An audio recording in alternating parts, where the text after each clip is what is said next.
Now, tell me a little bit about the importance that you place on ancient beliefs.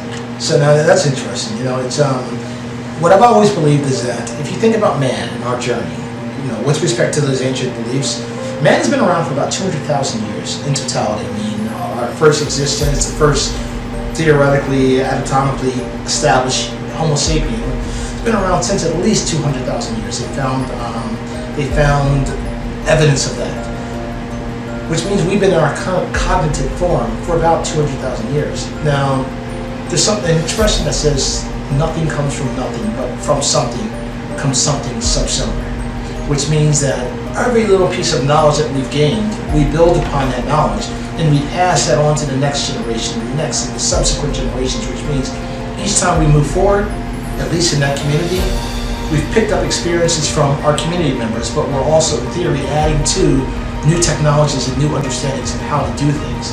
And when it comes to ancient beliefs, if you think back to the Greeks, who were around 2,000 years ago, maybe about 2,500 years ago. Well, for the Greeks, the Egyptians were as ancient to the Greeks as the Greeks are to us today.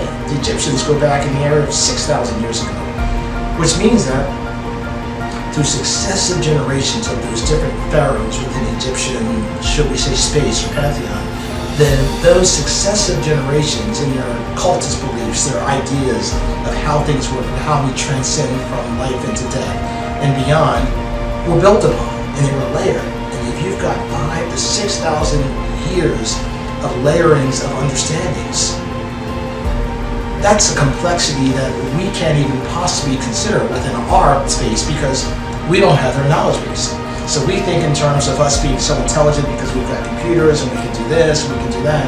But in fact, they didn't have all this technology, at least outwards. Their technology was inwards, was within the mind, was a direction of thought and how to do things work with X, Y, Z, with contemplating death and what happens after death and transcending death. And so when you spend 2,000 to 3,000 to 4,000 years of successive generations handing it off to the next group, to build upon that, you learn some deep shit. We've lost that.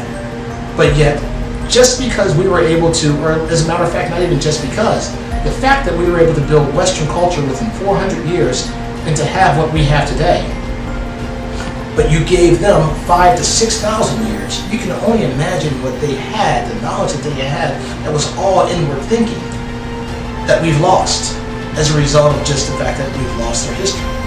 So, you know, we think of them as being, again, ancient, we're focused in on certain directions, but I think we really can't even contemplate what they had learned throughout the successive years of the Egyptian empire, the pharaohs and the beliefs, and the passing down those traditions.